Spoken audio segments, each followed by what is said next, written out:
Starray está formado por un consorcio de organismos de diferentes regiones europeas, como Canarias, Martinica, Latvia, donde se han abordado retos comunes desde diferentes perspectivas.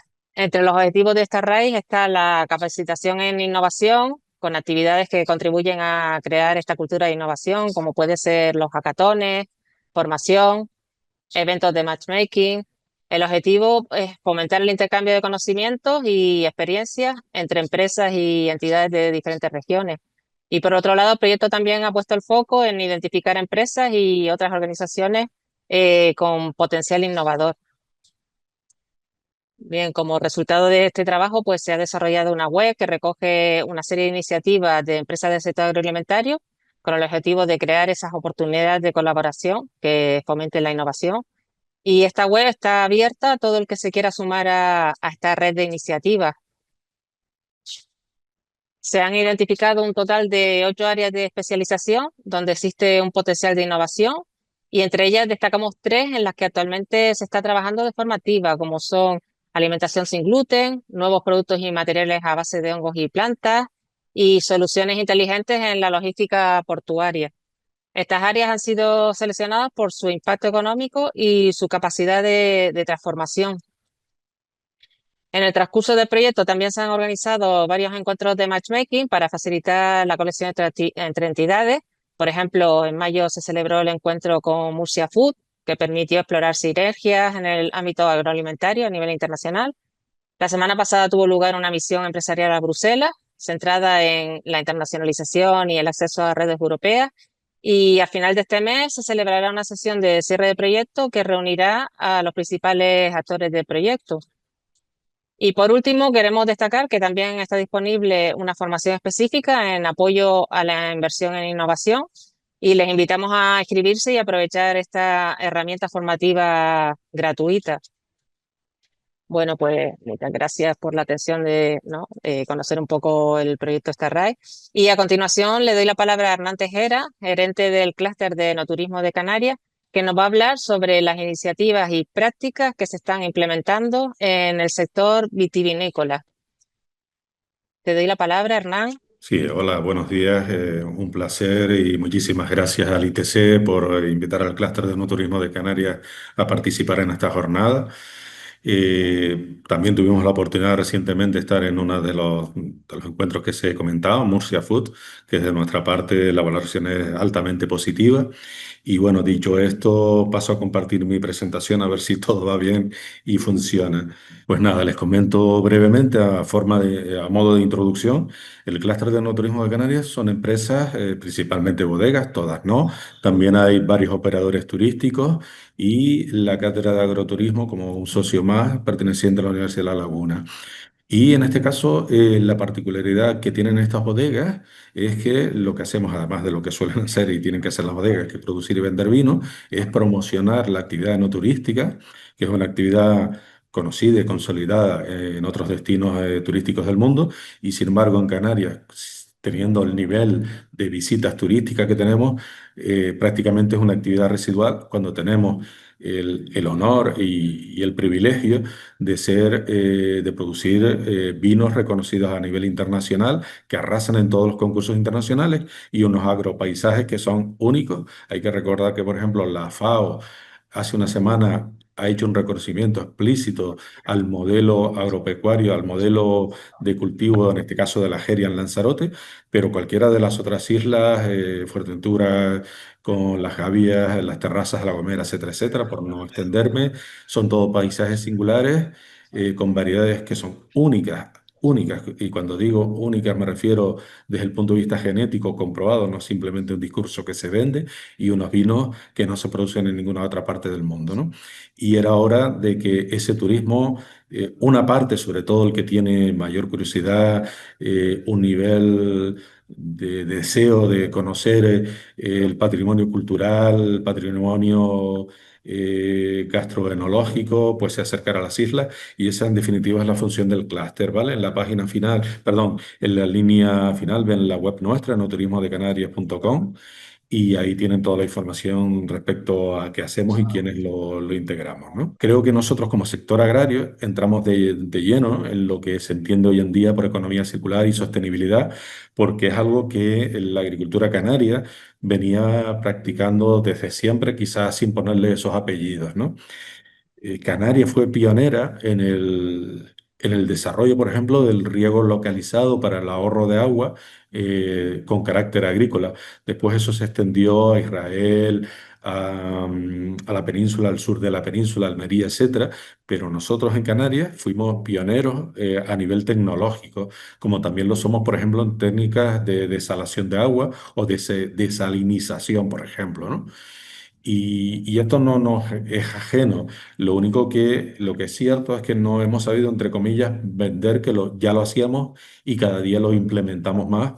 No solo porque tenemos esa conciencia de que los recursos en unas islas son finitos y limitados, sino porque además hoy en día no se concibe hacer agricultura y una parte de esa agricultura obviamente es producir vino y también, por supuesto, la actividad turística tiene que tener ese sello de circularidad y sostenibilidad. Si no, lo que estamos haciendo obviamente es esquilmar los pocos recursos que tienen estas islas, ¿no?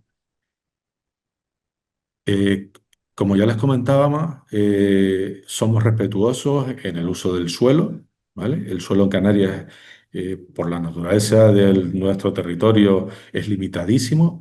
Es un suelo de origen volcánico que transformarse en una cubierta vegetal, estamos hablando no de siglos, estamos hablando de milenios, ¿vale?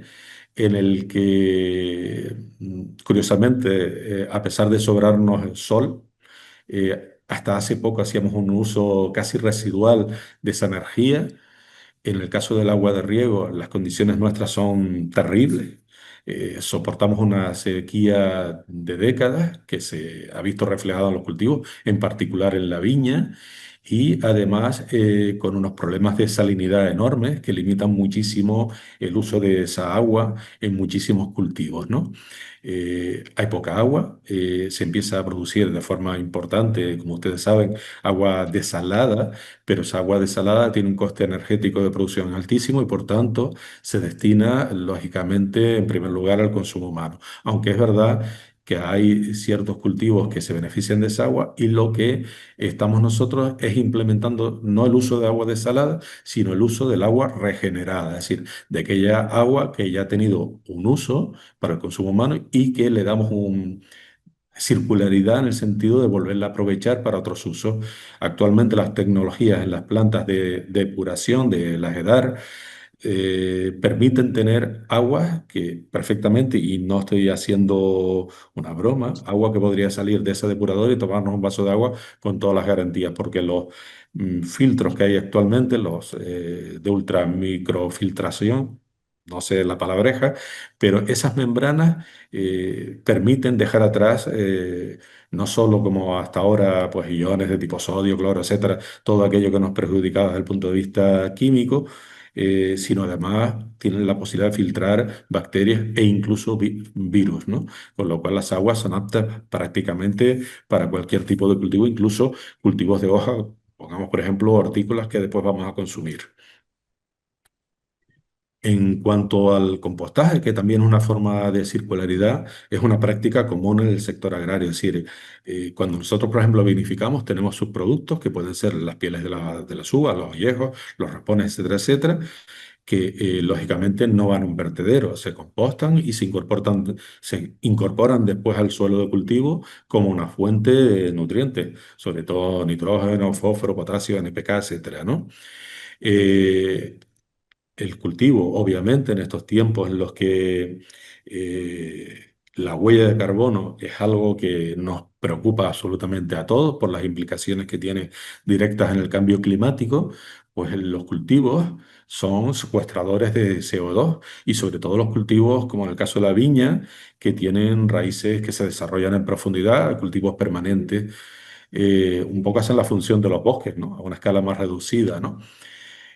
¿Por qué pongo aquí en el tema de la reversión de aguas cuando aplica? Porque sí que es verdad que en el caso del viñedo, En la mayor parte estamos en cultivos de medianía y regamos cuando las condiciones de déficit hídrico son extremas. Normalmente el viñedo no se riega, ¿vale? Pero estos años, o por no decir décadas, en las que los inviernos apenas llueve, sí que es verdad que a veces tenemos que dar pequeños riegos de soporte para garantizar no la producción, ni siquiera eso, sino que la planta no muera, ¿no? Y después, como temas también de sostenibilidad, bueno, aunque el corcho en las botellas todos lo asociamos, sobre todo en la cultura europea, a un producto de calidad, e intentamos que se mantenga, hay alternativas de tipo sintético que se van implantando, pero también es verdad que el corcho, si se hace de forma sostenible en cultivos explotados de forma, pues, con rigurosidad, con sostenibilidad, al final, pues es un recurso más que además genera economía local, genera economía en aquellos sitios donde se plantan los alcornoques y al final está revitalizando territorios en España y en Portugal que prácticamente la producción del corcho para destino en tapones, otros usos, es una fuente importante de contribución a esa economía.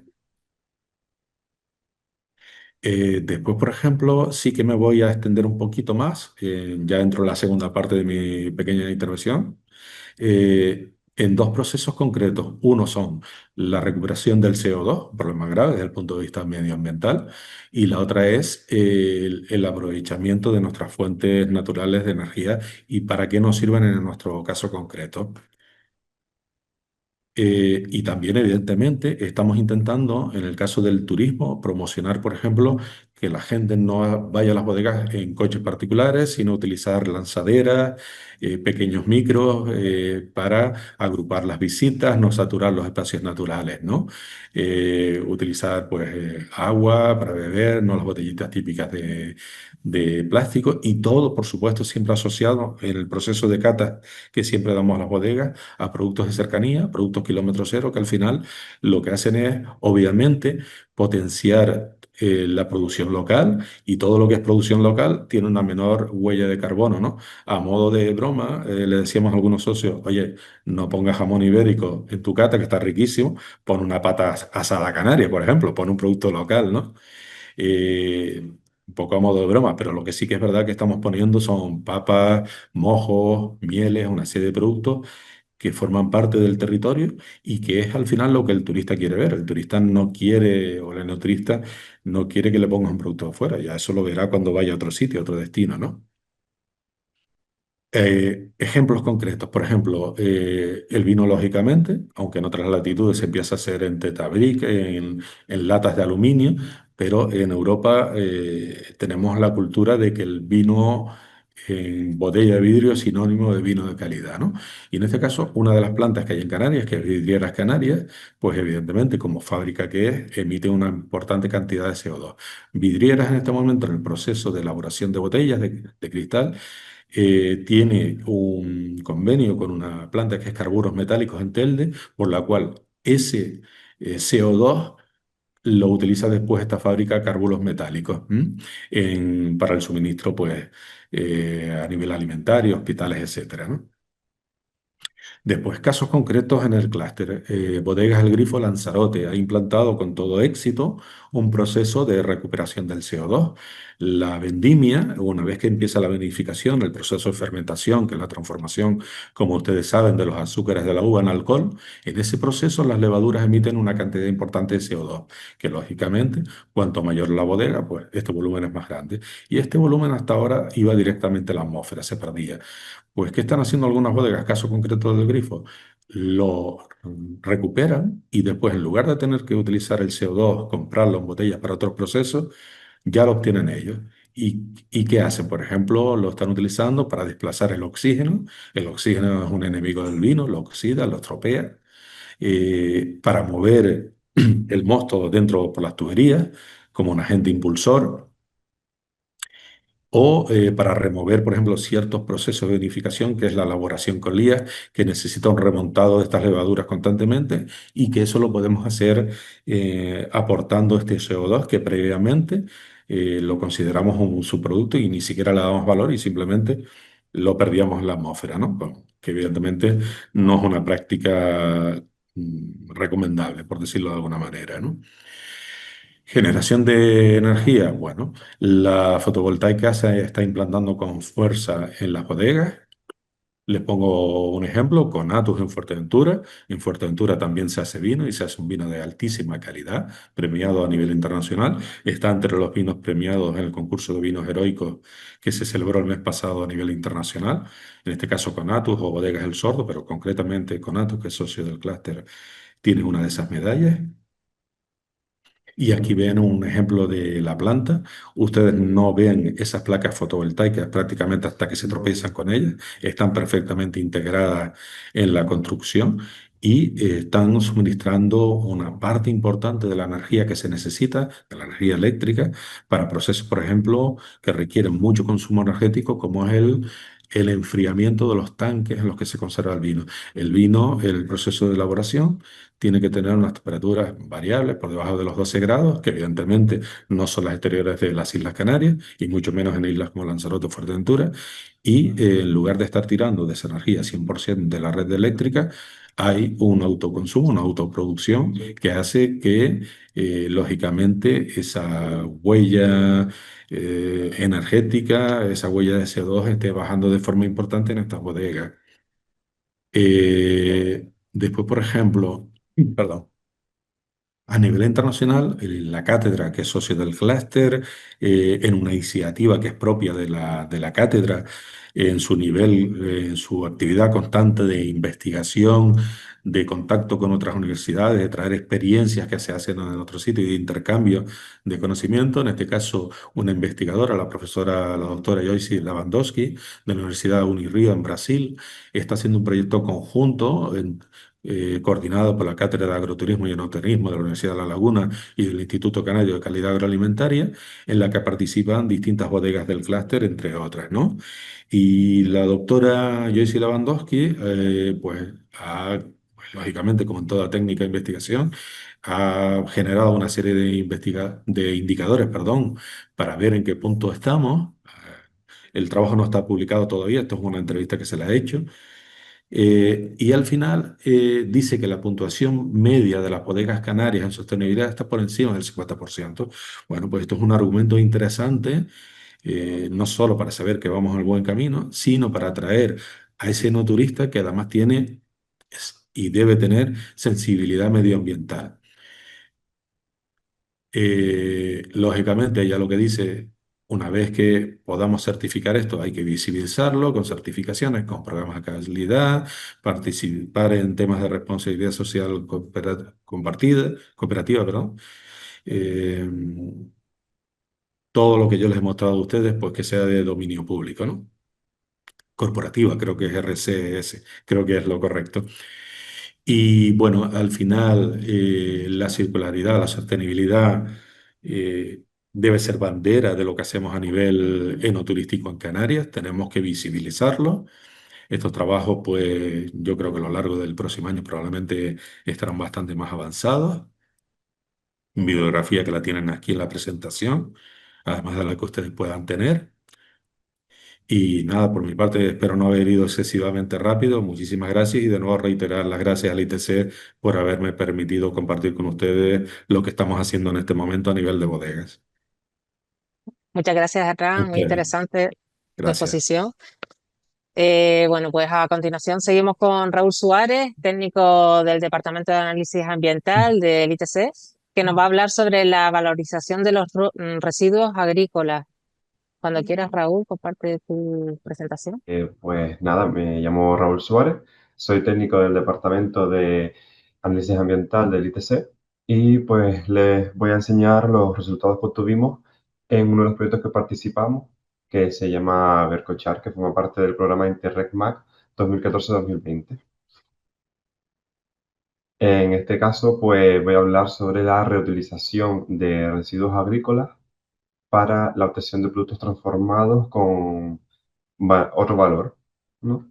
Pues, en primer lugar, el proyecto Vercochar tenía como objetivo principal mejorar la respuesta de las poblaciones y de los ecosistemas ante los efectos del cambio climático para facilitar la regeneración de los suelos que habían sido afectados.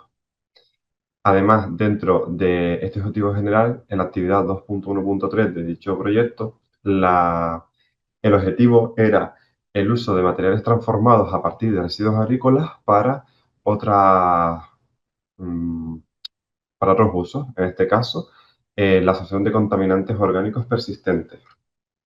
Entonces, para ponerles en situación, pues les explico. Canarias es la región española con la mayor tasa de comercialización de productos fitosanitarios, hablando de kilogramos utilizados por hectáreas cultivadas.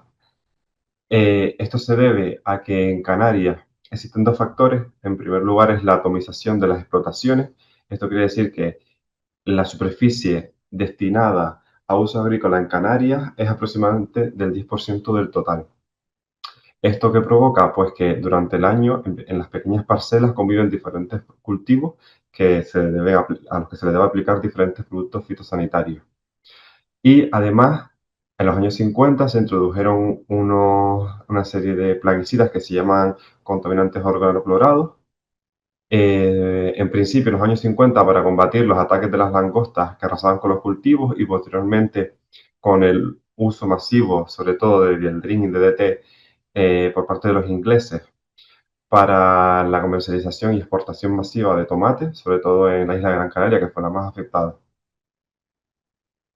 Como ya dije, la superficie es muy pequeña y esto lo que conlleva es que anualmente, pues en los suelos agrícolas tengamos un cóctel de plaguicidas debido a los diferentes cultivos que se plantan.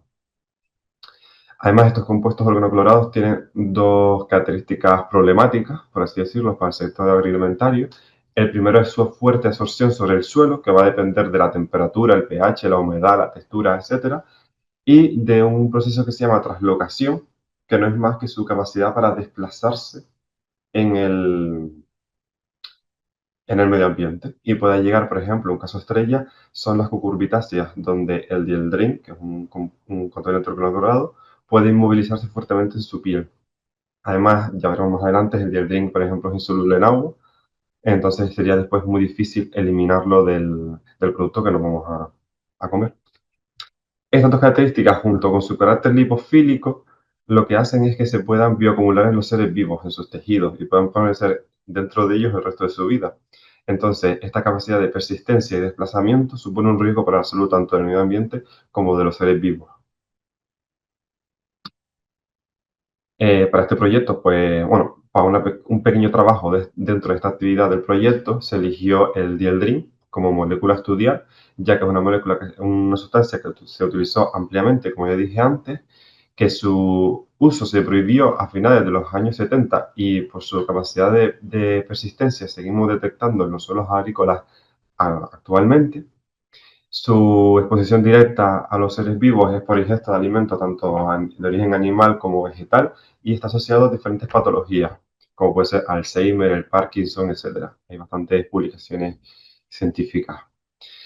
Luego, propiedades interesantes, pues tenemos su baja solubilidad en agua, como ya dije antes, y su presión de vapor, que con esto pues se obtendría lo que se llama coeficiente de partición aire-agua, que no es más que un valor, como vemos ahí, 6,19 por 10 a la menos 4, que indica que es parcialmente volátil, es decir, parcialmente el compuesto podría pasar a fase vapor cuando está en contacto con el agua, ya que el coeficiente del agua es más pequeño.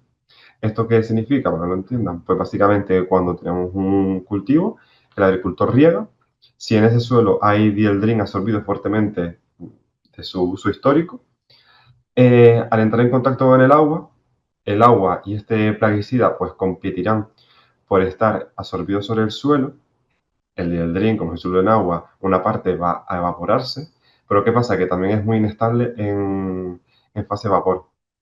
Entonces volverá a condensar y otra vez vuelve a evaporarse. Y así todo el rato, entonces se va moviendo en español como por saltos hasta llegar, como dije antes, pues a otra superficie en la que se movilice fuertemente, como puede ser una cucurbitácea, como un calabacín, pero también tenemos DDT, que es otro órgano clorado, en papas y en calabacines también. En el caso del DDT, sí hay mucha concentración, una concentración muy elevada en ese suelo.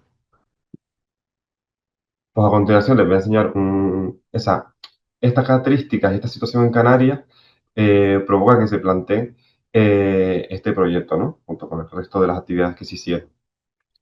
Entonces, dentro de este proyecto, un trabajo que se hizo fue, pues, utilizar restos de poda de olivo para fabricar biochar y analizar la capacidad de absorción de dieldrin. Pues, en primer lugar, obtenemos los restos de poda de olivo que nos suministró el ICIA. Pues lo acondicionamos, lo secamos, lo picamos, lo tamizamos. Luego hacemos un diseño de experimentos, ¿no? En este caso, pues se hizo en un horno y se carbonizó a 450 y a 650 grados para ver las diferencias entre los dos materiales sintetizados. Lo molimos y lo tamizamos para trabajar con un tamaño que nosotros conozcamos de partículas, como en la foto que vemos a la derecha. No es más que el biochar no es más que un material muy fácil de obtener, como vemos solo necesita una carbonización. Eh, es un material muy poroso, como veremos más tarde, y que permitiría la absorción, en nuestro caso, de contaminantes, pero tiene muchos otros usos, como puede ser la absorción de nutrientes, la captura de carbono, aumentar la retención de agua, mejorar la estabilidad enzimática extracelular del suelo, etc. Este biochar, perdón, como además lo hicimos a diferentes temperaturas, pues lo que hicimos caracterizar, pues para luego poder explicar las evidencias de los ensayos de absorción. En primer lugar, pues mira, analizamos su superficie para ver la superficie o el área superficial que disponíamos para absorber, la distribución de su tamaño de partículas, el análisis morfológico, que no es más que la toma de imágenes de la superficie para ver el efecto de la carbonización y esos poros que aportan superficie para poder ser absorbidos los contaminantes en este caso. Los grupos de superficie, me refiero a aquellos grupos que están grupos, átomos, etcétera, que se denominan centros activos, que están en la superficie del material poroso y que permiten una interacción con esa molécula que se quiere capturar. Y por último ya hicimos los ensayos de absorción, que construimos las isotermas de absorción de dieldrin. Pues los resultados son que obtenemos unos materiales con una superficie específica curiosa, ¿no? De 5,63 metros cuadrados por gramo o 4,66 metros cuadrados por gramo en función de la temperatura a la que se carbonizó, con un tamaño de partícula medio aproximado al que se utilizó en el tamiz. Eso quiere decir que, aunque haya tamaños más pequeños y más grandes, pues que es estable en contacto con el agua, que no pierde superficie, por así decirlo, o sea, tamaño de la partícula. A la derecha no me voy a centrar mucho en esto, pero aquí se puede ver las diferentes señales que dan los diferentes grupos superficiales en el material.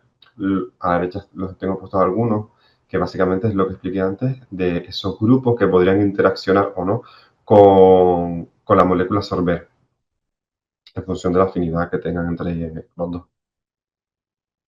A la izquierda podemos ver las dos imágenes tomadas, como dije antes, con el microscopio, que se puede observar pues, esos poros o rugosidades que aportan superficie de absorción al material, y que es lo que nos interesa, obviamente. A la derecha podemos ver las isotermas de absorción. Aquí podemos ver varias cosas. En primer lugar, que el carbón, el biochar carbonizado a 650 grados se saturó. Esto quiere decir, pues ustedes ven que la gráfica se quedó prácticamente horizontal al final. Eso quiere decir que alcanzamos la capacidad máxima de ese material para absorber dieldrin, no otra molécula, dieldrin. Es decir, toda la superficie que puede haber sido absorbida, podría absorber, absorbió. Sin embargo, la 450 vemos que no, que todavía podría haber absorbido más.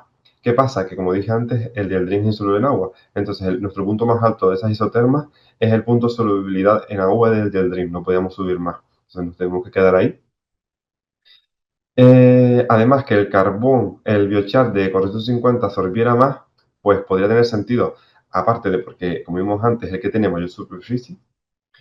Em, Al carbonizarse a una menor temperatura y al mismo tiempo, porque el tiempo se mantuvo constante, se puede obtener un material menos recalcitrante o menos hidrófobo, poblado con más centros activos que interactúen con la molécula de dieldrin que queremos absorber. La, la cantidad máxima absorbida pues, fue de 90,09 microgramos de dieldrin por gramo de biochar, en el caso de el biochar a 450. Bueno, pues las conclusiones que obtuvimos de este pequeño trabajito dentro de este proyecto es que la transformación de los residuos agrícolas en productos de alto valor agronómico, como puede ser el biochar, es una estrategia que apuesta por la economía circular, ya que le damos un uso a ese residuo, transformándolo en un material que sirve pues, para descontaminar nuestro suelo. Esto no va a quitarnos el problema de que los suelos de Canarias estén contaminados con este tipo de contaminantes persistentes, pero sí puede evitar que, por ejemplo, un calabacín que daría un positivo en dieldrin o en DDT por encima del límite máximo de residuos establecido por Europa, lo dé por debajo y se pueda comercializar. Además, hablando del proceso de carbonización, obtuvimos un biochar que tuvo una absorción máxima de 90,09 microgramos de dieldrin por gramo de biochar y que además es un material poroso, con una superficie bastante buena eh, y que con capacidad de interactuar con el dendrín. Es verdad, aquí no lo tengo puesto, también sintetizamos carbón activado, que es básicamente lo mismo que el biochar, pero se somete a un proceso de activación, ya sea física o química. En nuestro caso, pues el material, antes de pasarlo al horno, lo humedecimos con ácido fosfórico. Luego carboniza y luego tienes que hacer un proceso de lavado, filtrado y tienes el material. El material ese tiene muchísimo más área superficial, hablando de los 1200 metros cuadrados por gramo de material, etcétera. Las pruebas que hicimos con el dieldrin absorbió todo el dieldrin en poco tiempo, no se veía nada, ninguna señal de dieldrin en el equipo de cromatografía. Pero es verdad que el biochar para los agricultores es mucho más fácil de obtener porque simplemente necesitan un horno y ya está. No tienen que tener un proceso de activación, que generaría más residuos aparte, porque luego las aguas de los lavados, etcétera, pues habría que gestionarlo. Por último, líneas futuras, pues vamos a continuar haciendo ensayos en campo en suelos agrícolas. El que están aquí las imágenes se hizo en una finca de Licía. Y por último, ahora mismo tenemos otro proyecto que ya estamos desarrollando, que es el proyecto Alcemac, que forma parte del programa Interreg MAC 2021-2027, pero aquí cambiamos un poco el enfoque y en lugar de contaminantes históricos organoclorados que ya sigan presentes en Canarias, nos vamos a enfocar a aquellos contaminantes post cosecha que también son interesantes, que por ejemplo se utilizan en las empaquetadoras de plátano, como puede ser el tiabendazol, el tiabendazol, azocistrobina, etcétera. Y ya está. Muchas gracias por su atención. Y si tienen alguna duda, pues aquí quizás me lo pueden decir ahora o tienen mi correo o el de mi jefe del departamento, que es Ricardo Díaz. Muchas gracias, Raúl. Muy interesante el proyecto que nos pone en contexto de cómo se encuentra el suelo canario, ¿no? Y las dificultades para regenerar. Pues a continuación, bueno, es el momento de dar paso a Magali González, fundadora y directora general del Instituto de Sostenibilidad, que cuenta con una amplia experiencia en el campo de la sostenibilidad y que compartirá sus conocimientos sobre la circularidad en el sector alimentario. Cuando quieras, Magali. Hola a todos, muchas gracias por invitarme a participar en esta charla, la segunda ya con vosotros. Y muy interesantes todos los proyectos que se han presentado. Estaba aquí súper entretenida escuchando todo. Y bueno, voy a compartir mi pantalla. Bueno, pues yo voy a profundizar un poco más en los conceptos y en las aplicaciones de la economía circular. Bueno, los que estuvisteis en la presentación anterior, pues ya me conocéis un poco. Yo soy agrónoma y ahora mismo estoy como verificadora de declaraciones ambientales de producto en el programa operativo IPD Limited y lo compagino con mi actividad como fundadora y directora del Instituto de Sostenibilidad. Bueno, pues, ¿qué hacemos en el instituto? Pues intentamos ayudar y divulgar conocimientos y herramientas y metodologías sobre sostenibilidad. Y también desarrollamos estudios técnicos. De hecho, desarrollamos formación, servicios de mentoring y también estamos ya desarrollando la nueva herramienta digital del instituto, que es un- una plataforma en la que reunimos recursos técnicos y científicos sobre sostenibilidad. Así que ya dentro de poco estaréis viendo por LinkedIn el anuncio de la plataforma. Y bueno, vamos al seminario de hoy. En este rato que nos queda juntos, quería asentar los fundamentos y los conceptos de economía circular. Por eso tenemos como dos bloques principales. Un bloque para entender el paso de la economía lineal a la economía circular y luego nos centraremos en los fundamentos de la economía circular. Y por último veremos algunas aplicaciones en el sector también. Y por supuesto, preguntas que tengáis, aquí estamos para resolver todas las dudas. Así que bueno, empezamos ya con los conceptos, recordar un poco los conceptos claves de sostenibilidad para aquellos que no estuvisteis en el seminario anterior. Y estuvimos hablando de tres ideas claves de la sostenibilidad: el concepto de sistema, el de ciclo de vida y el factor tiempo. Sistema, pues es un conjunto de elementos interconectados que tienen un objetivo y que se relacionan entre ellos. Si no existen estas tres partes dentro de un sistema, el sistema se rompe. Y lo que es importante en este concepto de sistema es la interdependencia de estos sistemas. Um, Todos están relacionados y todos se afectan unos a otros. El concepto de ciclo de vida, pues es similar a lo que podemos entender dentro de lo que es un ciclo natural, ¿no? Y ese modelo de ciclo natural lo hemos ido adaptando a los productos y a la organización de una manera similar para poder analizar estos productos y estas organizaciones desde un enfoque más amplio y desde un enfoque por etapas. Y luego también está el factor tiempo. Yo siempre digo que este factor tiempo es uno de los conceptos clave, y es de los más importantes. Primero porque nos ayuda a entender la evolución. Y es lo que hablábamos también en la parte de sistemas. Los sistemas evolucionan, están conectados unos con otros y evolucionan a lo largo del tiempo. No son los mismos cuando se empieza, pues una empresa que acaba de empezar no es la misma que una empresa que lleva 20 años. Y esta idea de factor tiempo nos ayuda a entender esta evolución. Por otro lado, también el factor tiempo nos recuerda que el tiempo es un recurso y es precisamente el único recurso que no se recupera nunca. Entonces, nos invita a cuidar este recurso también. Y nos invita también a pensar en las generaciones futuras, ¿no? A pensar en largo plazo y a tener en cuenta que lo que hacemos hoy tiene impactos y consecuencias en el futuro. En, en este caso, el concepto de tiempo asociado a la sostenibilidad lo podemos ver con este gráfico. Si tenemos los tres pilares de la sostenibilidad como tres ejes, la sostenibilidad sería el punto de equilibrio de estos tres ejes.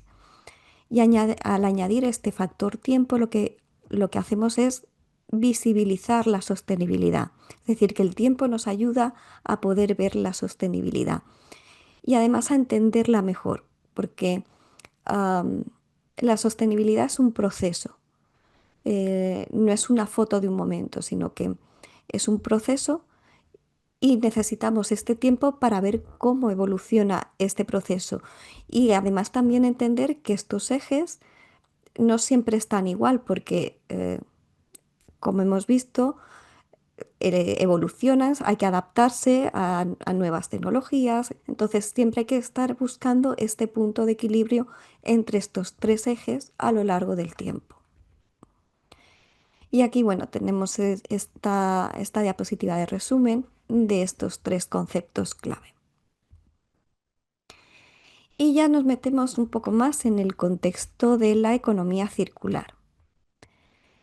La economía circular lo que hace es que ofrece un nuevo modelo económico, socioeconómico de crecimiento que favorece el desarrollo sostenible.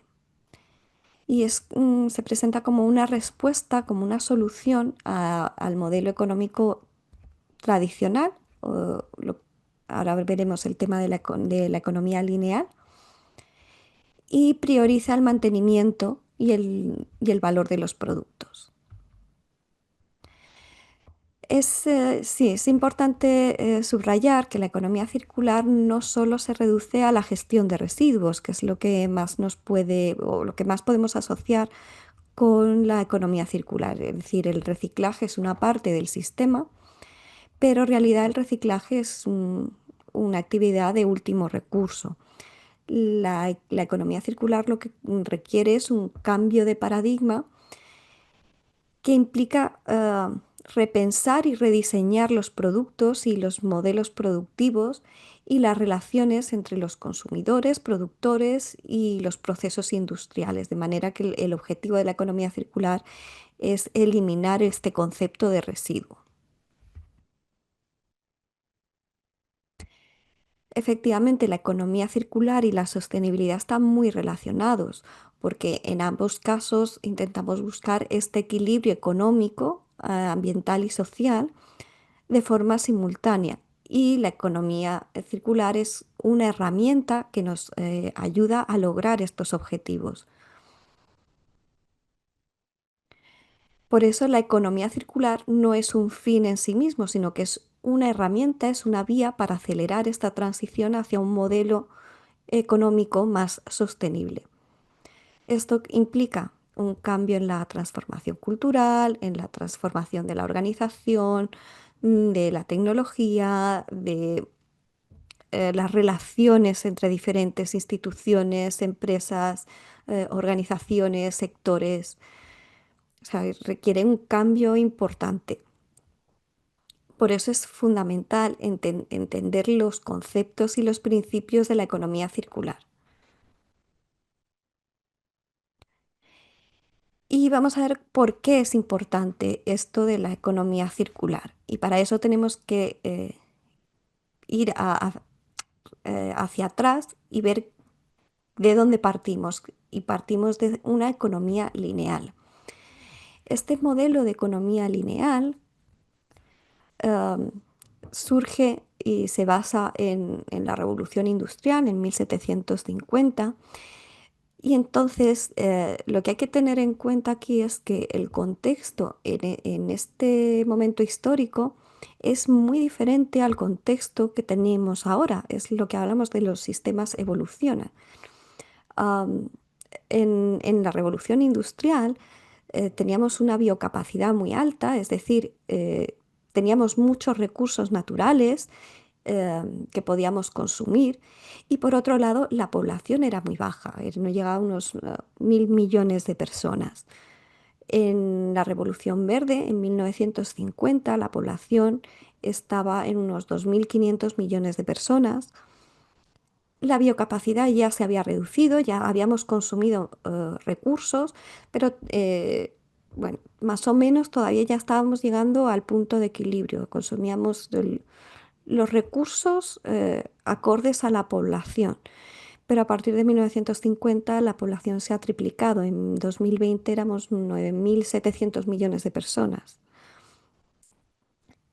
Y la biocapacidad se ha reducido. Estamos por encima, consumimos más de lo que la Tierra puede proporcionar. Entonces, el contexto, el modelo económico en la revolución industrial tenía sentido porque el contexto lo podía permitir, pero ahora mismo el contexto es completamente al contrario. Luego tenemos que buscar otro modelo que nos permita seguir creciendo, ¿no?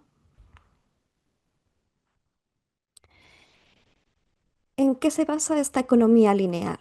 Pues el sistema productivo en este modelo lineal está asociado al consumo de recursos y fuentes no renovables, aplica el esquema de tomar, producir, usar y tirar, y eh, bueno, utiliza esta lógica de extracción de recursos vírgenes, producción, el consumo y la eliminación y desperdicio, ¿no?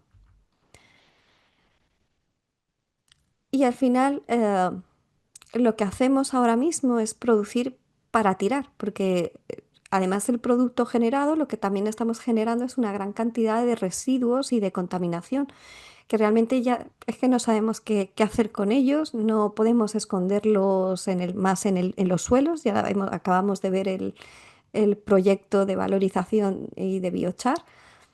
No podemos esconderlo más en los océanos porque el propio océano ya nos lo devuelve. Y, y la propia naturaleza nos termina recordando que tenemos muchos residuos y nos lo termina devolviendo porque la naturaleza ya no los quiere, ¿no? En este modelo, como dijimos, ha generado un crecimiento en un contexto específico, pero también ha contribuido a una degradación ambiental, una pérdida de biodiversidad y escasez de recursos críticos. Realmente nos estamos dando cuenta de este modelo lineal por la escasez de estos recursos críticos, que cada vez nos cuesta más extraerlos. Es decir, cada vez que hemos vuelto a empezar este proceso de extracción, producción y tirar, nos cuesta más extraer los recursos que quedan. El proceso productivo se encarece, aumentan los gastos, suben los precios y eso, bueno, pues ya lo estamos viendo un poco ahora. Por otro lado, este modelo ha generado cada vez más residuos y esto también se dificultan los costes, o sea, se dificulta la gestión de estos residuos y aumentan los costes tanto para las empresas y para nosotros mismos, ¿no? Con la tasa de basura, por ejemplo. Y hemos comenzado ya tantas veces este proceso que hemos disminuido esta capacidad para generar crecimiento económico, bienestar social y, por supuesto, cuidar del medio ambiente, ¿no? Que son las bases de la sostenibilidad. Todo este sistema gira en torno a este esquema de producir, de extraer, producir, usar y tirar. Y ya no, este modelo ya no nos aporta este crecimiento, sino que lo está reduciendo. Para que este modelo lineal tenga sentido y genere esta riqueza, hay que estar extrayendo constantemente y eso significa estar produciendo desperdicio constantemente. La conclusión es que nos estamos comiendo el planeta, ¿no? Y al final no estamos fabricando solo productos, sino que también estamos fabricando muchos residuos que realmente ahora entendemos como ineficiencias de este sistema productivo. ¿Cuáles son los límites y riesgos de la economía lineal? Bueno, los hemos ido comentando un poco. Este modelo lineal se basa en una producción y en un consumo constante. Por otro lado, este modelo también sustituye la mano de obra por recursos, principalmente por energía. Es decir, es más barato consumir energía que mantener o aumentar la mano de obra. Si lo vemos con una perspectiva histórica, vemos cómo se ha ido reduciendo mano de obra y se ha ido sustituyendo por energía y tecnología. Y por otro lado, no tiene en cuenta la reutilización de materiales y no ha sido una prioridad dentro de este modelo. ¿Por qué? Pues porque en un principio había suficiente y además era barato. Entonces no había esta inquietud, salvo por una conciencia de cuidado medioambiental o social, pero no porque el sistema productivo pusiera el foco en este aspecto. Lo que pasa es que, claro, este modelo tiene un pequeño truco y hay una serie de costes indirectos que no está teniendo en cuenta este modelo lineal. Y a eso es a lo que se llaman las externalidades. Estas externalidades son efectos indirectos porque volvemos al concepto de sistema, todo está relacionado. Entonces, son efectos indirectos de las actividades de consumo o de producción que, que tienen efectos sobre distintos agentes cuando se desarrolla esta actividad, pero que no se reflejan en el precio de mercado. Es decir, son las consecuencias que una actividad tiene sobre otros sistemas, sin que estos otros sistemas paguen por ello si fueran externalidades positivas o fueran compensados por los sistemas que generan estos efectos si fueran consecuencias negativas. En el sector agroalimentario tenemos varios ejemplos. Por ejemplo, en ganadería, cuando se hace gestión de pastos, también se está contribuyendo a la reducción y a la prevención de incendios forestales. Sin embargo, ese es un beneficio a la sociedad de esta actividad ganadera que no se está valorando ni reconociendo de alguna manera al ganadero. No, la sociedad no le estamos pagando al ganadero por esta actividad que nos beneficia a todos de prevención de incendios. Otro ejemplo puede ser la absorción de carbono. Inicialmente los proyectos de absorción de carbono, cuando tú emites, haces tu cálculo de huella de carbono de la organización o de un producto y quieres compensar las emisiones, solo podías compensarlo antes con proyectos forestales. Sin embargo, ahora ya se ha cambiado por lo menos en el Registro Nacional de Huella de Carbono y ya se pueden compensar con actividad agraria. Entiendo que está más, o sea, no es herbáceos, pero sí arbórea, frutales o olivo. eh, no sé si se encontraría los viñedos también, pero habría que verlo también. Pero bueno, ya por lo menos esta actividad agraria también ya está reconocida como actividad que absorbe carbono y que se puede incluir en estos créditos de carbono y que los productores pueden obtener un beneficio económico por esta actividad, ¿no?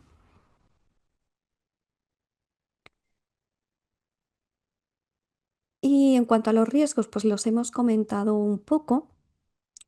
Cada vez nos estamos dando cuenta de estos riesgos, por ejemplo, las pérdidas en la cadena de valor. Las cadenas de valor en la economía circular suelen ser más largas y en cada etapa pues hay una serie de pérdidas que volvemos a indicar desde un enfoque de economía circular son ineficiencias, ¿no? Por supuesto, la generación de residuos, que, bueno, no voy a comentar mucho más porque es darle vueltas a la misma idea todo el rato, ¿no? El uso de energía, pues un poco por lo mismo, cadenas de valor más largas, además son un modelo productivo más intensivo en recursos energéticos no renovables. Pérdidas en los servicios de los ecosistemas, estamos viendo pérdidas la pérdida de biodiversidad, de entornos naturales, que en un principio nos puede parecer algo más de sensibilización, ¿no? Por el cuidado medioambiental, pero si profundizamos en estos servicios de los ecosistemas, podemos ver que no solo es un tema de sensibilización, es un tema de equilibrio y, por ejemplo, la pérdida de biodiversidad nos implica a lo mejor poder estar perdiendo conocimientos naturales, por ejemplo, en cuanto a temas médicos, ¿no? Muchos compuestos que se utilizan como medicamentos provienen de la naturaleza, de plantas, de bacterias que están desapareciendo y que ya no, y que no podemos estudiarlas ni ver cómo nos pueden ayudar, ¿no? Entonces, cuando pensamos en estas pérdidas de biodiversidad, no pensemos solo en un efecto de sensibilización por este cuidado medioambiental, sino también en una pérdida de oportunidades y de conocimiento que la propia naturaleza nos da de forma gratuita y que no lo estamos aprovechando. Y luego también podemos ver como un riesgo de este modelo de producción los desequilibrios en el crecimiento económico. Es decir, es lo que decíamos antes. Hemos extraído ya tantas veces los mismos recursos que cada vez es más costoso volver a extraer estos recursos, quedan menos. Luego, tanto por los costes tecnológicos, por la falta de recursos, am, y su disponibilidad, eh, son más caros, las materias primas son más caras y al final eso repercute en toda la cadena. Entonces, bueno, aquí tenemos un resumen un resumen así como más visual de, de estos riesgos eh, que hay que tenerlos en cuenta, ¿no? Para irnos preparando hacia otro modelo en el que podamos reducir estos riesgos. Y bueno, esta es una parte que siempre me gusta contar dentro de la economía circular, es sobre el origen de la economía circular, porque nos ayuda a entender muchas cosas. La aplicación de la economía circular en los sistemas económicos e industriales empieza más o menos como a finales de los 70 y es como el resultado de los esfuerzos de un grupo de académicos y unas empresas que empezaron a poner en práctica los principios de economía circular. Pero el origen de la economía circular realmente no hay un origen concreto, no hay un estudio, no hay una publicación, sino que es una evolución un poco del proceso y de esta colaboración entre investigadores y empresas. Y a mí siempre me gusta decir que en el fondo la economía circular es tan antigua como la humanidad porque la circularidad es propia de la naturaleza. Y para poder explicar este origen y este enfoque de economía circular, a mí, bueno, siempre me gusta acercar este planteamiento histórico que hizo Walter Stagel en su último libro de Economía Circular y muestra diferentes etapas de la economía circular. Y me gusta llamarlo etapas porque las etapas, aunque tienen una idea lineal de fases, pero también se pueden superponer y darse a la vez, ¿no? Y esta idea encaja bien con estos conceptos. Inicialmente, se encuentra una sociedad circular por necesidad y es cuando el acceso a los recursos para cubrir nuestras necesidades básicas es más limitado.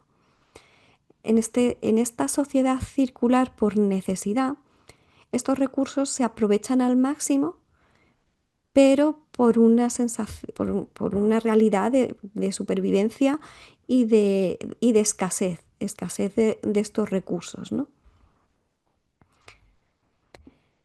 Superada esta fase de necesidad, podemos pasar a una economía circular de abundancia y es una fase de crecimiento incluso hasta el exceso, porque incluso se pueden llegar a superar estos límites de crecimiento y entonces nos encontramos en esta economía circular de abundancia que da una solución a este problema de los residuos generados. Esto quizá nos suena más con el contexto en el que nos podemos encontrar actualmente, ¿no? En la que, bueno, pues unas necesidades básicas están cubiertas y esto siempre lo digo de forma muy general y entre comillas porque si miramos más allá de nuestra situación, bueno, y vemos un poco la situación global a nivel mundial, pues por eso hay que decirlo siempre entre comillas, pero sí que de forma general los productos no solo están accesibles, sino que se encuentran en abundancia y también tenemos mucha abundancia de residuos. Por eso surge esta economía circular para dar solución a esta gestión de residuos. Pero, qué es lo que propone Stage? Él lo que quiere es que lleguemos a una economía industrial circular, es decir, que el objetivo es que se gestionen las existencias de bienes y productos para mantener al máximo su valor y su utilidad durante el mayor tiempo posible, de forma que lo que se optimice sea el uso y no la producción, y que esta economía circular sea el sistema, que no hagamos economía circular por escasez ni por abundancia, ¿no? Como decía, estas tres etapas conviven actualmente a nivel global, porque podemos encontrarnos al mismo tiempo en una situación y dependiendo de regiones y de organizaciones, pues en unas se pueden encontrar en una economía circular más por necesidad, en otras más por abundancia y otras ya están en esa transición hacia una economía industrial circular, que es una economía circular más de sistema, ¿no? Pero nos podemos encontrar con estas tres economías circulares a la vez. ¿Por qué me gusta contar esta historia? Pues porque esto nos ayuda a entender el concepto de economía circular y la percepción que se tiene de esta idea, ¿no? Inicialmente, la reutilización y la extensión de la vida útil de los productos estaban asociadas a estrategias o situaciones de escasez o pobreza. Y se tendía a pensar, y inicialmente también era así, que los productos que se obtenían dentro de esta economía por necesidad, pues eran de peor calidad, ¿no? Y sí, y las sociedades o incluso las personas que se encontraban en esta economía circular por necesidad, se asociaban a pobreza o a peor calidad, ¿no? Y esto nos puede ayudar a entender por qué todavía podemos encontrar cierta reticencia, cierto recelo o cierta oposición a estas estrategias de reducción de consumo o de reutilización, porque sigue un poco esta idea, cada vez menos, por suerte, pero todavía podemos encontrarnos con esta idea de que lo viejo, lo usado, es peor y que es por necesidad y que sigue asociada a una cierta pobreza social, porque en el modelo lineal, para que funcione el modelo lineal, la idea era tener que consumir constantemente, luego todo tiene que ser nuevo y cuanto más nuevo mejor, y eso significaba crecimiento, pero ya no es así. Pero seguimos un poco con esa mentalidad de necesitamos algo nuevo y si no es porque no nos lo podemos permitir y entonces eso lo asociamos a esta idea de peor y de pobreza. Por otro lado, dentro de esta economía circular ya de abundancia, lo que nos, eh, nos fomenta es la opción de reciclaje, ¿no? Perdón, de un segundo. Esta idea de reciclaje están mucho más aceptadas en la sociedad actual, está mucho más aceptado que reutilizar o alargar la vida útil, porque la idea de reciclar está asociada a la abundancia. Yo reciclo lo que me sobra, lo que ya no quiero y que además tampoco sabemos muy bien qué hacer con ellos, pero si reciclo yo me voy a sentir mejor porque por lo menos estoy aportando y cuidando al medio ambiente, pero en el fondo el sistema es el mismo. El sistema sigue siendo lineal porque al final reciclamos un montón de residuos que hemos generado con este sistema lineal porque ya no sabemos qué hacer con ellos. Y socialmente reciclar tiene este refuerzo positivo, que lo estamos haciendo bien. Efectivamente, reciclar es una parte, pero tenemos que ir más allá y entender que lo que hay que cambiar es el modelo, ¿no? La diferencia, como decíamos, en la época es de necesidad y en la etapa actual de abundancia es que en la fase de necesidad teníamos suficientes recursos naturales para la población que había. Lo que no teníamos eran medios, tecnologías, infraestructuras, recursos económicos, medios sociales. Ahora en la etapa de abundancia sí que hemos avanzado mucho en el desarrollo de estos medios. Tenemos medios digitales, mejores infraestructuras, transporte, mejores servicios sociales, sanidad, una conexión global. Pero ¿qué es lo que nos falta ahora? Precisamente lo que nos faltan son los recursos. O como digo siempre en esta diapositiva es o no, porque lo que tenemos es unas montañas de residuos que podemos transformar en estos recursos. Así que por eso la economía circular promueve esta revalorización del uso frente a la posesión y del cuidado frente al descarte o a tirar, ¿no?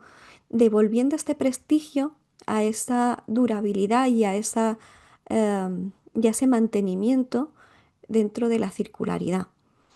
Y como decíamos, ya se empieza a cambiar esta mentalidad de que lo viejo es peor por una mentalidad de que estas estrategias de optimización del uso y de los recursos se están viendo como una buena gestión de estos recursos, de una gestión inteligente y de innovación.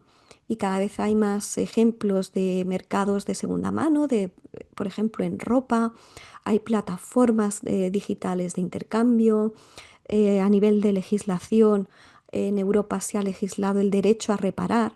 Entonces se reduce, también se están haciendo esfuerzos en reducir el desperdicio alimentario.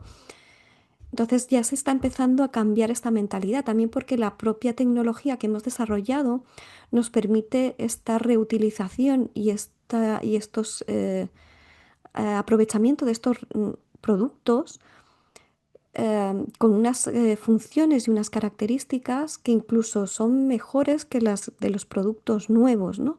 Entonces ya se está desterrando un poco esta idea de pobreza porque los productos que estamos desarrollando dentro de esta economía circular son de muy buena calidad. Entonces, bueno, como ideas dentro de la economía industrial circular, ¿cómo llegar a esta economía circular por sistema? Esto implica una integración de procesos tanto dentro de una organización, de un proceso productivo, como en relación a otros procesos. Para ello, se hay que fomentar la colaboración, tanto entre sectores, empresas, instituciones, investigación. Y, am, y lo que yo digo es avanzar de fase. Estas etapas que nos contaba Stagel es como la propia vida. La fase de escasez podemos asociarla a la infancia, en la que, bueno, nos faltan conocimientos, herramientas, pero tenemos muchas ganas, tenemos mucha energía, luego pasamos a una fase de abundancia, que es más como una especie de adolescencia, ¿no? Ya tenemos más experiencias, más conocimientos, pero queremos experimentar, que lo queremos todo y lo queremos ya. Y lo que nos dice Stagel es que tenemos que llegar a la fase de pasar a la fase de madurez, ¿no? En la que ya lo que nos importa más es el mantenimiento y que ya no queremos más, lo que queremos es mejor producción, mejores productos am, y mejor calidad de vida. Y vamos a ver ahora los fundamentos de la economía circular, los conceptos básicos Vamos a ver los principios de la economía circular. La economía circular propone un cambio en la forma de producir y consumir. No solo de producir, sino también de consumir y evitar la generación de residuos y de contaminación. Lo que plantea es que los bienes y productos que estamos teniendo ahora se conviertan en los recursos del mañana y que se transforme el modelo lineal en un modelo basado en ciclos. Se parte de la base de que los recursos disponibles en el planeta son limitados y el mayor reto que propone es desacoplar el crecimiento socioeconómico del consumo de recursos finitos. Hay tres principios fundamentales en la economía circular. Vamos a ver cada uno de ellos. El primero es diseñar para no generar residuos ni contaminación, es decir, que nuestro propio modelo productivo y la forma en la que elaboramos nuestros productos no genere residuos ni contaminación, porque de esta manera vamos a poder reintroducirlo en los ciclos productivos. El objetivo en este sentido no es gestionar mejor los residuos o la contaminación, sino no producirlos. De esta manera, la prevención de residuos se incluye dentro del enfoque de la economía circular, mientras que la gestión de residuos, digamos, es la última fase de una economía lineal. Por otro lado, la economía circular fomenta el mantener en uso los materiales y productos el mayor tiempo posible. Hay que priorizar el uso y el mantenimiento frente al usar y tirar, y esto está muy relacionado con la idea de promover el uso en lugar de la propiedad. Entonces, hay tres ideas asociadas a este principio que vamos a ver, porque por un lado tenemos alargar la vida útil, alargar el uso y priorizar el uso. Y pueden ser parecidas, pero vamos a verlo con un ejemplo. Imaginemos que tenemos, no sé, estamos en el sector agroalimentario, pues vamos a poner que tenemos un tractor, ¿no? Que tiene una vida útil de 20 años, por ejemplo. Alargar esa vida útil sería que de fábrica este tractor tenga una vida útil de 25 años en lugar de 20. Por otro lado, alargar el uso es que mediante el buen mantenimiento de este tractor podamos aumentarle su vida útil de fábrica, bien haciendo reparaciones, cambiándole piezas o actualizándolo, y consigamos que nos dure 30 años. Y priorizar el uso frente a la propiedad sería compartir este tractor entre varios productores o poderlo alquilar. También nos sonará el concepto de obsolescencia programada. Dentro de la economía lineal esto tenía sentido, porque bueno, este concepto se basa en limitar la vida útil de un producto intencionadamente para que deje de funcionar en un tiempo determinado y tengas que comprar otro. Dentro de una mentalidad de economía circular, de economía lineal, esta, esta actividad eh, tenía sentido, porque no se generaba crecimiento si no se generaban productos nuevos y no se consumía, ¿no? Pero dentro de una economía circular esto es totalmente contrario, ¿no? No tiene ningún sentido. El objetivo es alargar esta vida útil de los productos y el crecimiento no está en el desarrollo del producto inicial, sino el crecimiento está en el mantenimiento de este producto. Y el último principio es regenerar los sistemas naturales. Por un lado es producir de forma que no se contamine, que se reduzca el uso de los recursos no renovables, pero va más allá y lo que plantea es que la propia actividad tenga una participación activa en la mejora y regeneración de los sistemas naturales. Es decir, no solo que no contamine, sino que pueda mejorar el medio ambiente y el sistema en general, incluyendo aquí también los aspectos sociales, incluso los económicos, ¿no? Derivado de estos derivado de estos principios, hay una serie de características de la economía circular que vamos a ver. El diseño circular, que ya lo hemos comentado, diferenciar materiales biológicos y tecnológicos, que lo veremos un poco más a continuación. Crear resiliencia, es decir, capacidad de adaptación al cambio mediante la diversidad. Cuanto más complejo es un sistema, pensando siempre en un entorno natural. Cuanto más complejo es un sistema, pues más resistente es, porque tiene más mecanismo de resistencia y mayor capacidad de adaptación al cambio. Esto en una empresa o en un producto es igual. No es lo mismo depender de un único proveedor o de un único cliente que tener varios proveedores o varios clientes dentro de una actividad empresarial, ¿no? O depender de un proveedor de una materia prima o de una materia prima concreta, o si no la podemos sustituir por otra, pues cuanto más diverso o cuanto más fomentemos estas opciones de alternativas, más fuerte será nuestro sistema. El uso de energías renovables y de mano de obra. Dentro de la economía circular es un tema curioso porque la mano de obra se considera como un recurso renovable y se fomenta la mano de obra mediante el mantenimiento. Normalmente las actividades de mantenimiento generan mayor tasa de empleo, es decir, que la producción de los productos. Pensemos, por ejemplo, eh, en la ropa, por ejemplo. Una cosa es producir la ropa, que tiene una mano de obra, pero el mantenimiento, si arreglamos esa ropa, eh,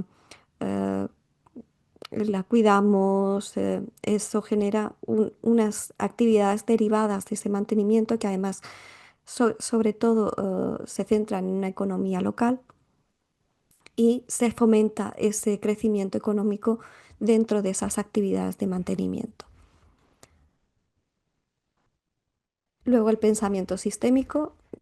Me veis que estoy todo el rato hablando de sistemas. No sé si se os quedarán otros conceptos de economía circular, pero desde luego de sistemas sí que os terminaréis acordando después de la charla.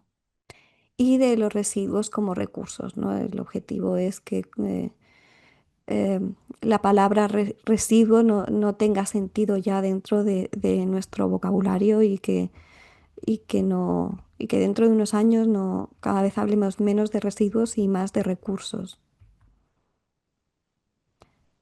Vamos a ver también el diagrama mariposa, porque antes os hablaba de materiales biológicos y tecnológicos.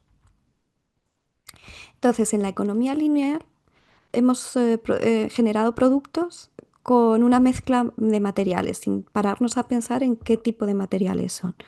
En economía circular han hecho una reflexión de estos materiales con los que producimos y los han dividido en dos tipos, los materiales biológicos y los tecnológicos.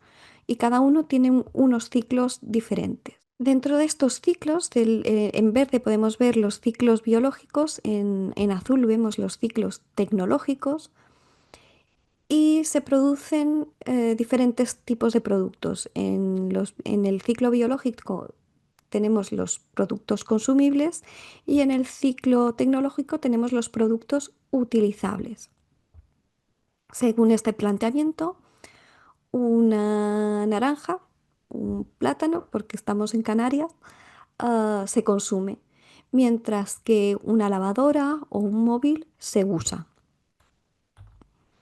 Dentro del ciclo biológico tenemos los productos y los flujos de nutrientes biológicos y la gestión de flujos de recursos renovables que nos generan productos consumibles. Una vez que se consumen estos productos, los residuos que se generan son asimilables por la naturaleza y lo podemos llamar residuos biológicos.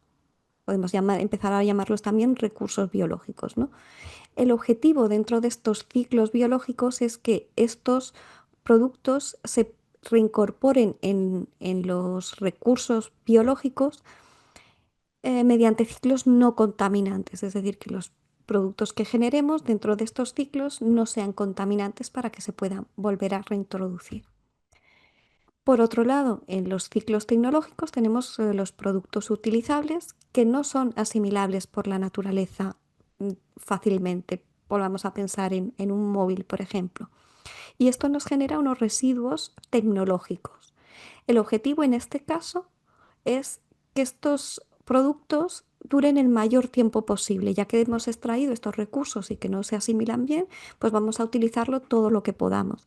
Y que a la hora de que ya no se puedan utilizar más el producto, este producto se pueda descomponer de manera que podamos recuperar esos materiales para estos mismos materiales volver a reintroducirlo en estos ciclos productivos.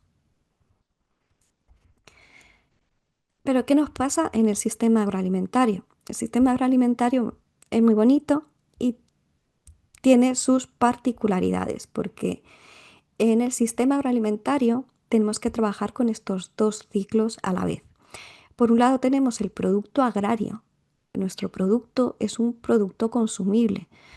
A diferencia de otros sectores, sectores tecnológicos o textiles o cualquier otro sector, nuestro sistema agroalimentario ofrece productos consumibles. No podemos reutilizar o reparar estos productos. No podemos reparar un tomate ni consumirlo dos veces el mismo.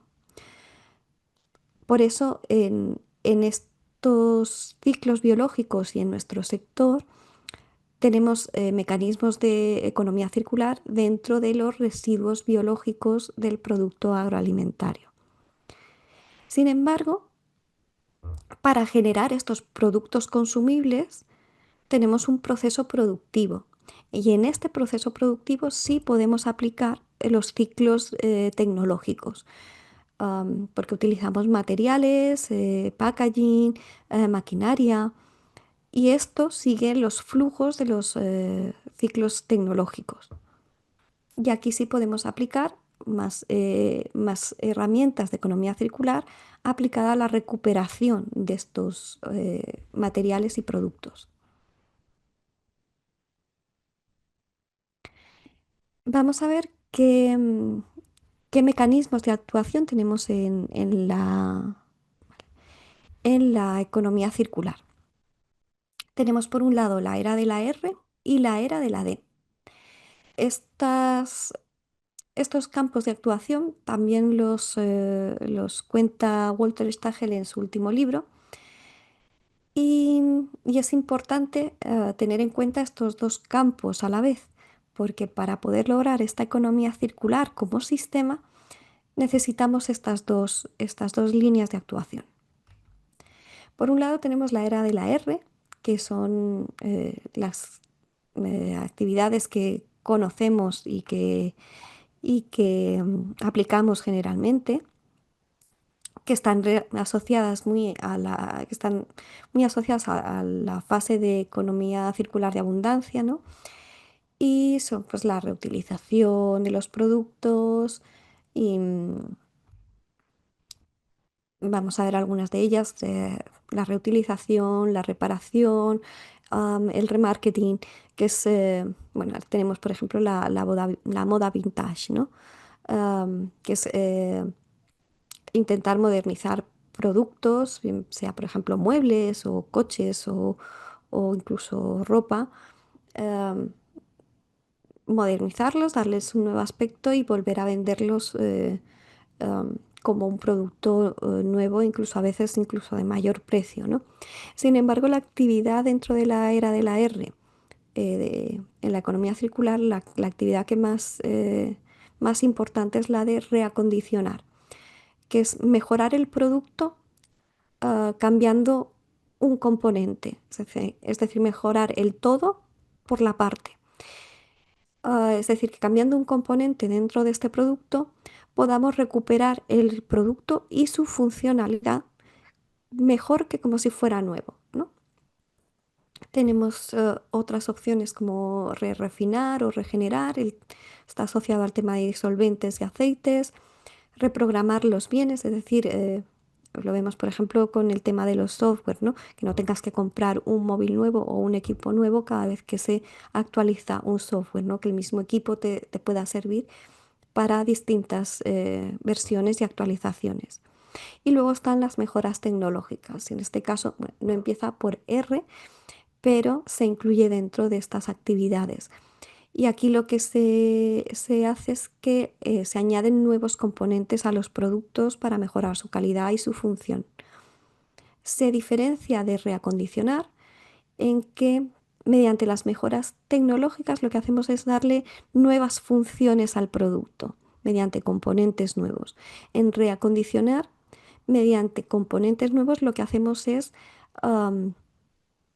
recuperar la función del producto si ya no funcionaba o no funcionaba igual, ¿no? Am, vale. El problema con la era de la R es que tenemos productos actualmente que no son muy homogéneos. Entonces, esto dificulta todas estas actividades de la R. Además, son productos que pueden estar dispersos a lo largo de todas las regiones del mundo, ¿no? Y, y el reacondicionamiento y todas estas actividades, bueno, pues es más difícil cuando tienes tanta mezcla de estos productos y de estos materiales, sobre todo. Por eso, es importante tener en cuenta las actividades de la D. Estas actividades no están tan difundidas, todavía no las tenemos tan asociadas como las actividades de la R, y sin embargo son fundamentales y además son las que presentan mayor capacidad actualmente de innovación y de nuevas tecnologías y de investigación, ¿no? Dentro de estas actividades pues podemos encontrar la despolimerizar, es decir, asociado sobre todo a plásticos para que se puedan separar y los polímeros y volverlos a reutilizar. Deshacer o desmezclar, es decir, que podamos separar las mezclas de estos materiales. Podemos pensar en las aleaciones de metales, que es lo más fácil que ya que ya se hace. Pero bueno, hay otros materiales que estas mezclas son mucho más complejas, ¿no? Mm. Deslaminar es separar las láminas de materiales para poder reutilizarlos de nuevo. Desvulcanizar está asociado a los neumáticos para separar el caucho del acero. Recubrir los materiales, podemos pensar en el recubrimiento de los productos, por ejemplo, temas de pinturas o recuperar los componentes de ese recubrimiento. Y luego desmantelar edificios em, para poder recuperar todos los materiales de construcción, ¿no? Como decíamos, estas actividades son dentro del campo de actuación de la DEF son las que presentan una mayor innovación tanto en materiales, en tecnologías y en soluciones tecnológicas. Y es lo que nos permite convertir estos materiales en nuevas materias primas para los procesos productivos. Y con esto podemos alargar la vida útil de los productos y volver a reintroducir estos materiales dentro de los ciclos tecnológicos.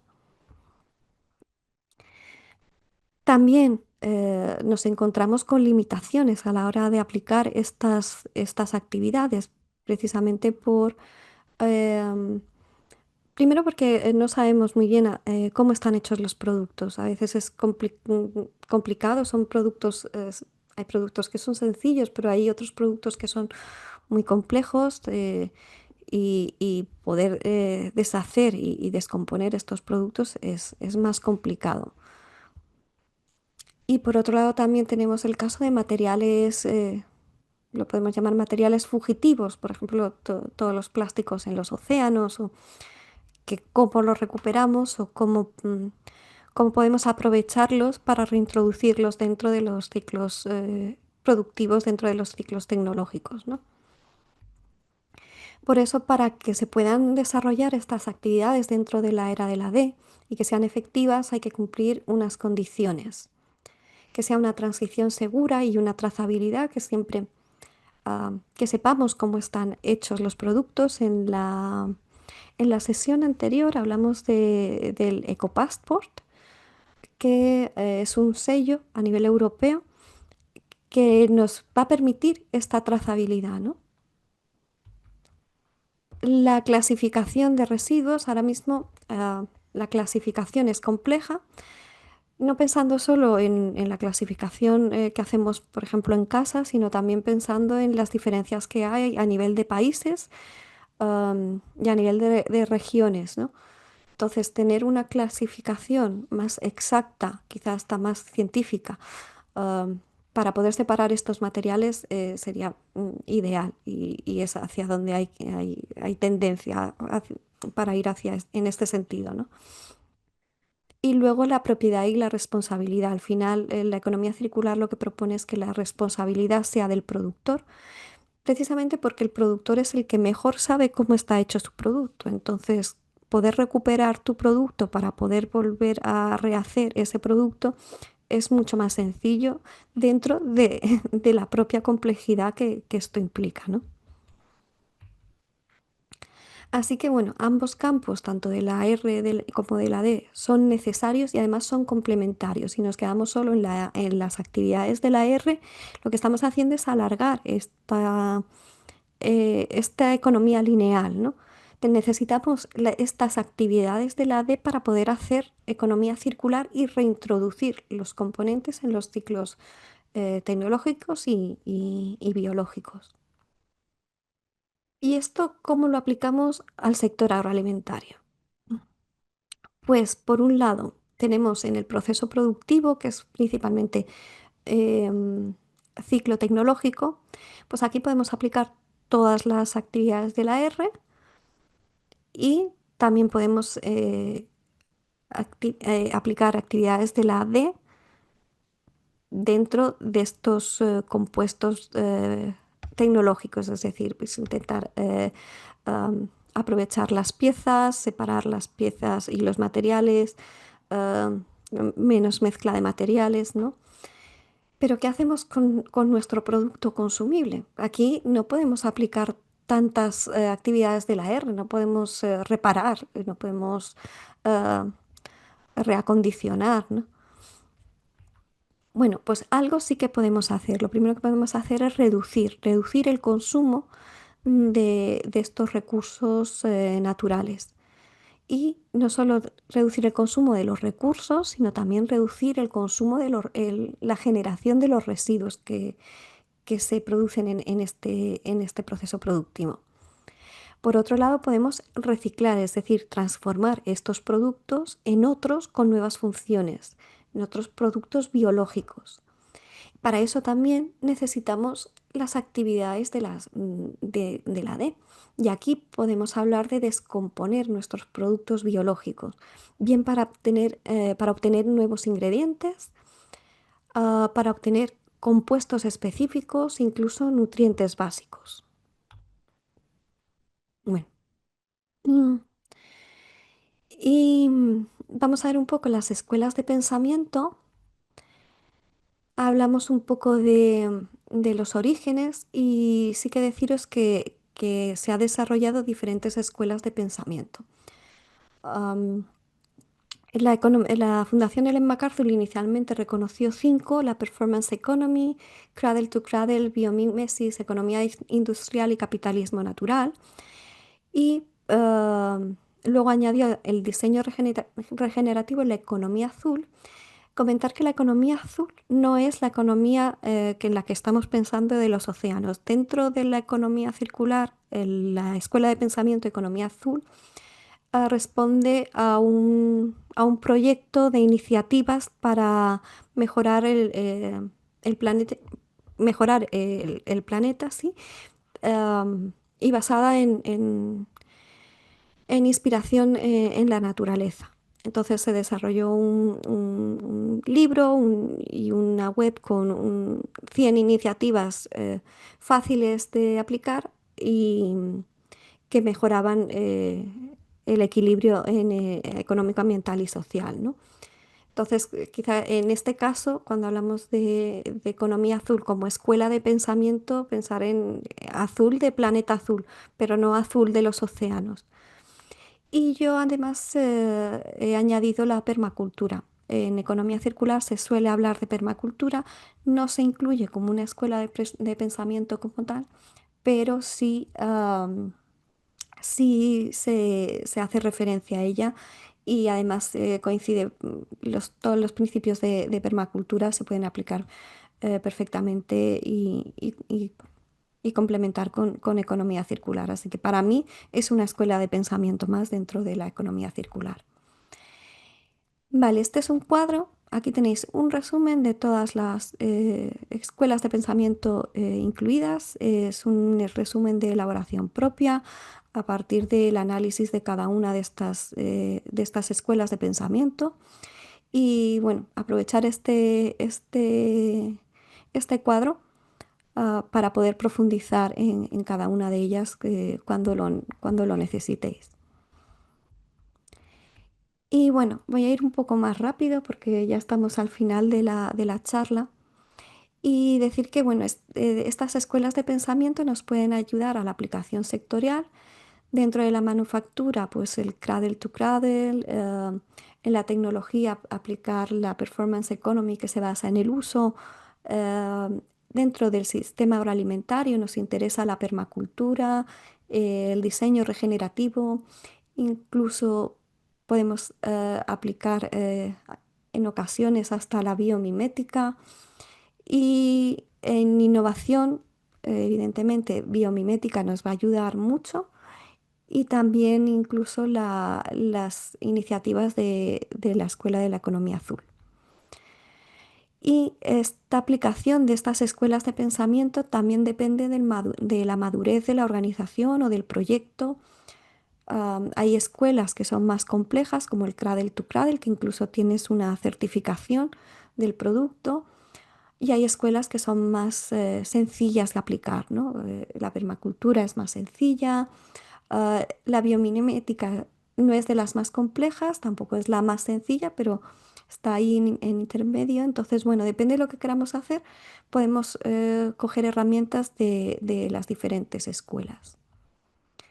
Y por último ya, en cuanto a la aplicación en el sector agroalimentario, destacar que la economía circular en el sector agroalimentario se centra en dos ideas o dos iniciativas. Por un lado, destaca la agricultura regenerativa, pero ellos le llaman agricultura regenerativa, pero en el fondo es un conjunto de técnicas que mejore la salud general del ecosistema local, ¿vale?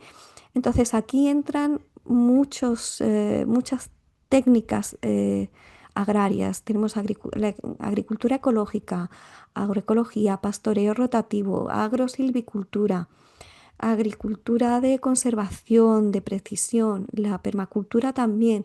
Es un conjunto de técnicas que el objetivo es mejorar la salud del ecosistema, ¿no?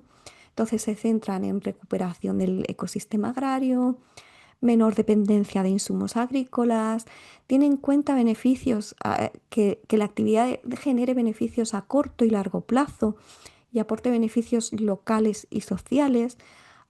Es decir, no se centra solo en lo que es la producción agrícola, sino que también tiene una vertiente económica dentro de este modelo productivo, ¿no?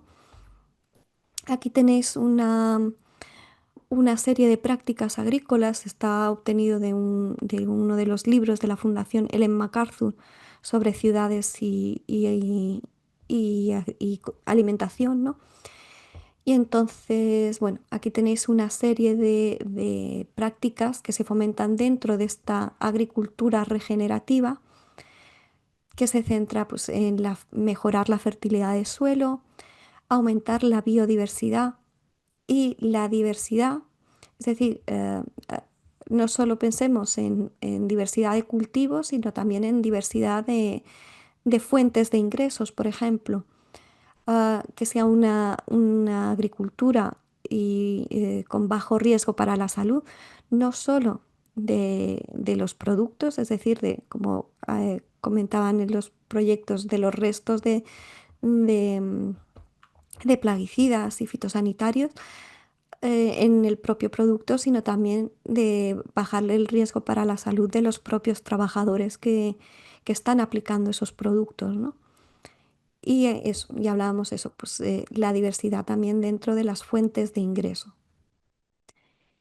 Y por otro lado, por un lado está la agricultura regenerativa dentro de la economía circular y por otro lado también propone la agricultura urbana. Y esto hay que entenderlo un poco, porque la propuesta de agricultura de economía circular no es que tengamos todos un huerto en el balcón, es que las ciudades puedan abastecerse de alimentos procedentes de sus alrededores, en principio a menos de 20 kilómetros, y que estas cadenas de suministros de alimentos para las ciudades sean más resilientes, es decir, que se adapten mejor a los cambios y sean más flexibles.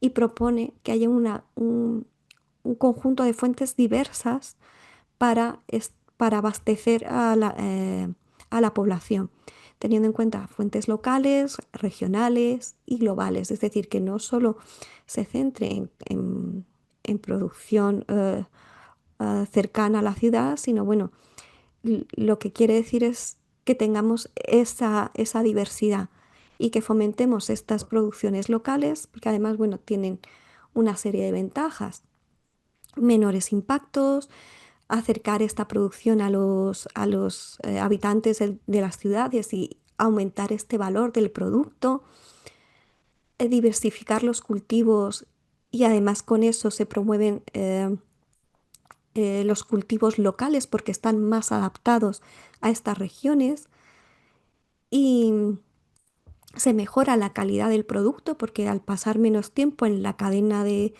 suministro hasta que llega al consumidor final, ese producto tiene está en mejores condiciones.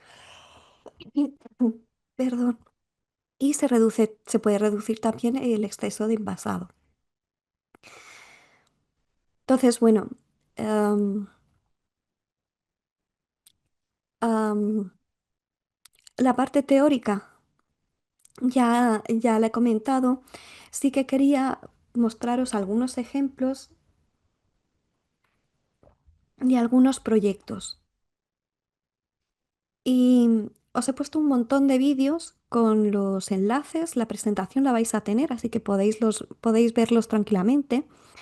Pero me quiero centrar en los vídeos más importantes. Por ejemplo, dentro de la ganadería tenemos este proyecto Proyecto Lema, que es para la recuperación de purines. Lo que hace es que los purines se pasan por un cultivo tecnificado de lenteja de agua y lo que hacemos es obtenemos la biomasa de esta lenteja de agua y con ello tratamos los purines, ¿no? Que tienen un problema en cuanto, o sea, la gestión de purines es muy problemática, no solo por el propio purín, sino también por el volumen, sobre todo es el volumen para gestionar estos residuos. Luego, esto se puede desarrollar a nivel local y además obtenemos un subproducto que es la biomasa, que se puede incorporar como una fuente de ingresos adicional.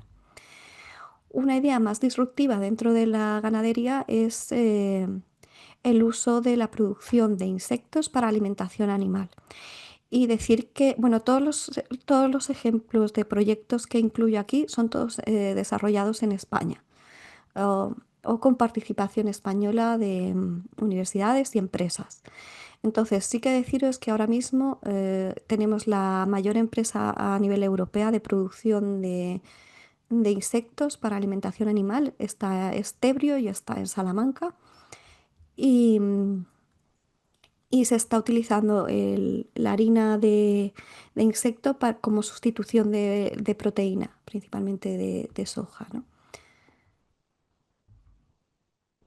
Este, por ejemplo, es un proyecto interesante en tema de envases y nos acordamos de lo que hablábamos en deslaminar. Lo que hacen es que tienen un envase para alimentario basado en plástico PET y son 3 capas de plástico que luego son fáciles de separar y fáciles de reciclar, de manera que ese envase se puede volver a reintroducir en la cadena de ciclo tecnológico para poder recuperar los componentes y generar un nuevo envase.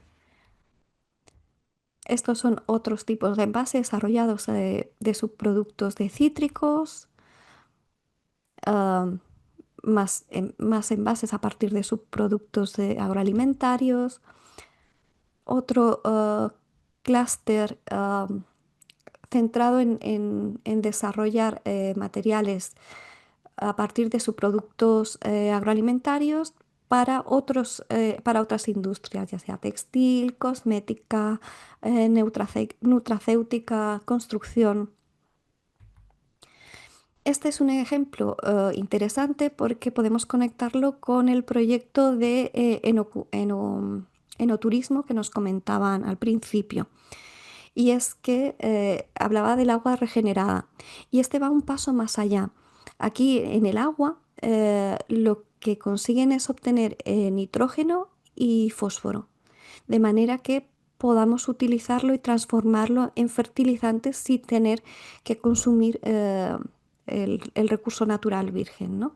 Entonces es un proyecto muy interesante que da un paso más en el tratamiento de las aguas residuales para poder obtener fertilizantes directamente a partir de los nutrientes, de la composición de estas aguas residuales, ¿no? Ingredalia también es un proyecto interesante porque ellos elaboran nutrientes e ingredientes funcionales a partir de subproductos agroalimentarios, principalmente del brócoli. Están en Navarra y bueno, obtienen diferentes compuestos fitoquímicos que se pueden utilizar en diferentes industrias. Em, tanto de eso, alimentos funcionales, pero también en nutracéutica y tiene otras funcionalidades, ¿no? Y es un producto, es un proyecto muy interesante porque nos da una visión también un poco más allá de lo que es un subproducto agroalimentario. Con las cáscaras de huevo también hay proyectos para separar estas cáscaras del huevo de su membrana y poder utilizar, incluso poder obtener ácido hialurónico y colágeno para cosmética, ¿no? Y quería llegar a este proyecto, porque este proyecto es vuestro. Este proyecto es de la Universidad de Canarias y es el Life Vacua. Y lo que se basa este proyecto es aprovechar los residuos generados del cultivo del plátano, del pseudotallo, para obtener fibra y para obtener y la pulpa residual, ¿vale? Entonces lo que hacen es obtener unos films que se pueden utilizar en el cultivo de plátano y también unos complementos para la elaboración de piensos para alimentación de peces en acuicultura. El piñatex, por ejemplo, es una especie de cuero vegetal. En este caso, en vez de, como parecido con lo que hemos hablado del cultivo del plátano, pero en este caso con la piña. Y es un cuero vegetal con el que se puede producir, bueno, de hecho mi Poppins es un proyecto en el que se producen bolsos con este cultivo, con este material, ¿vale? En agricultura urbana se centra sobre todo dentro de la economía circular, se centra en cultivo hidropónico y aquí en España tenemos varios ejemplos. sobre todo aprovechando contenedores marítimos para cultivar, para transformarlos en cultivo hidropónico. Hay un vídeo sobre granjas verticales, cultivo vertical y además es muy tecnológico. De hecho, el ejemplo de la izquierda es de un proyecto de Telefónica y luego también tenemos los bloques estos de granjas, ¿no? Y también tenemos ejemplos de proyectos de agricultura regenerativa. Varios ejemplos. En este caso tenemos un agroparque en Cataluña que puede ser muy interesante porque, a ver, yo llevo hablando ya mucho rato, pero precisamente en Canarias tenéis unas oportunidades muy interesantes a la hora de aplicar economía circular, porque sois una isla circular. Ya lo explicaba muy bien en el proyecto de no turismo, y es que sabéis muy bien la importancia que tiene la reutilización de los recursos, porque llevar los recursos a la isla es mucho más complicado que en la península. Entonces, este, por ejemplo, es un proyecto de agroparque en el que se han desarrollado un sistema en el que se conecten varias industrias con producción agrícola, con consumidores y, y quizá pueda servir de ejemplo y de inspiración por- para poder aplicarlo también en vuestro entorno, ¿no? Y bueno, esto es un vídeo que a mí me gusta mucho y también y es más de reflexión sobre la pérdida de biodiversidad en la alimentación, ¿no? Y cómo recuperar esa alimentación quizá no más natural, pero sí un poco más cultural, ¿no? Y recuperar esos alimentos que cada vez parece que en las ciudades cada vez tienen menos sabor, ¿no? Y saben menos a los alimentos, ¿no? Entonces, bueno, también es el vídeo más largo y, bueno, aquí los dejo para que podáis verlos y cotillear lo que os apetezca. Y ya está, ya está. Aquí os dejo mis datos y bueno, pues muchas gracias por vuestro tiempo, por vuestra atención y si hay alguna duda, algo que queramos comentar, yo ya voy a dejar de compartir.